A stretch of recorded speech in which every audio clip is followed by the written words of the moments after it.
দেখুন, আমাদের রাজ্যে এতদিন মাননীয় মুখ্যমন্ত্রী বলেছেন এবং জনগণ শুনেছে। আমার মনে হয় বর্তমান পরিস্থিতিতে এখন জনগণ যা বলছেন সেটা মুখ্যমন্ত্রী শুনুন। জুনিয়র ডাক্তাররা যে ন্যায়সঙ্গত যুক্তিসঙ্গত দাবিগুলো করেছেন সেগুলো মেটানোর ব্যাপারে মুখ্যমন্ত্রী তথা স্বাস্থ্যমন্ত্রীকে উদ্যোগ নিতে হবে, কারণ এই মুহূর্তে উনি চেয়ারে আছেন। জুনিয়র ডাক্তারদের দাবির প্রতি সংবেদনশীল হন এবং তাদের যে ক্ষোভ অভিমান সেটাকে মেটানোর ব্যাপারে নিশ্চিতভাবে মুখ্যমন্ত্রীর দ্রুত পদক্ষেপ গ্রহণ করবার প্রয়োজনীয়তা রয়েছে। জুনিয়র ডাক্তাররা সমাজের একটা গুরুত্বপূর্ণ অংশ এবং মানুষের চিকিৎসাও একটা গুরুত্বপূর্ণ অংশ। ফলে স্বাভাবিকভাবেই দুটো ক্ষেত্রেই সম গুরুত্ব আরোপ করে এই সমস্যা মেটানোর ব্যাপারে জুনিয়র ডাক্তারদের যুক্তিসঙ্গত দাবিগুলোকে মেনে নেওয়া হোক, এটা আমি চাই।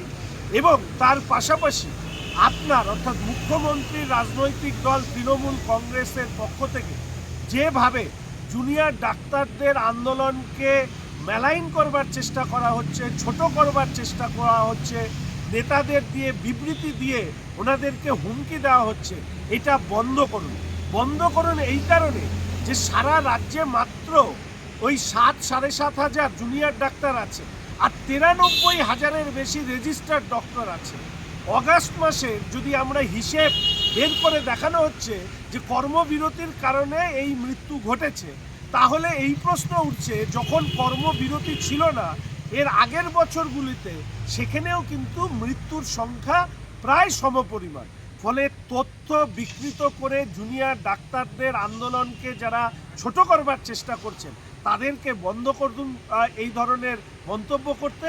এবং মুখ্যমন্ত্রী হিসাবে আমি আবেদন করব যে জুনিয়র ডাক্তাররা যা বলছেন সেটা শুনুন এবং অবিলম্বে তাদের যুক্তিনিষ্ঠ দাবিকে মেটানোর পথে অগ্রসর হন।